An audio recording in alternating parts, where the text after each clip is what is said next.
প্ৰধান বিষয়টো হৈছে পানী, য'ত তাত প্ৰধান বিষয়টো পানীৰ সংৰক্ষণ। যিহেতু আমাৰ ভূগৰ্ভৰ পানী ব্যৱহাৰ কৰা হয়, য'ত দৈনন্দিন ব্যৱহাৰৰ ফলত আমাৰ ভূগৰ্ভৰ পানী প্ৰায় নিম্নগামী হৈছে, যাৰ ফলত পানীৰ সন্মুখীন সৃষ্টি হৈছে অসুবিধাৰ। তাৰ উদ্দেশ্য লৈ মই তাৰ মানে বৰষুণৰ পানী সংৰক্ষণ হিচাপে মই আপোনালোকৰ এটা প্ৰজেক্ট হিচাপে আগবাঢ়িছোঁ, য'ত বৰষুণৰ পানী সংৰক্ষণ হয়।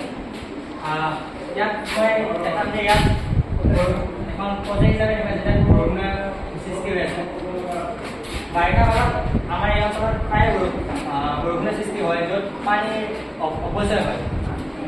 সেই উদ্দেশ্যে আমি যাতে পানীৰ ভাল ব্যৱহাৰ কৰিব পাৰোঁ, তাৰ উদ্দেশ্যে আগত ৰাখি আমি বৰষুণৰ পানী সংৰক্ষণ কৰি ডাঙৰ এটা সংৰক্ষণ কৰিব পাৰোঁ। আৰু এই পানী আমাৰ লাগতিয়াল দৈনন্দিন জীৱনত যি ব্যৱহাৰ কৰা হয়, যেনে কাপোৰ ধোৱা বা বিভিন্ন ফুলনিত পানী দিয়া, তাত আমি ব্যৱহাৰ কৰিব পাৰোঁ।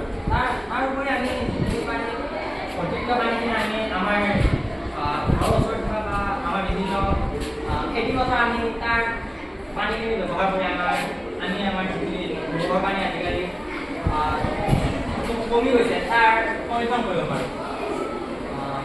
আমাৰ আজি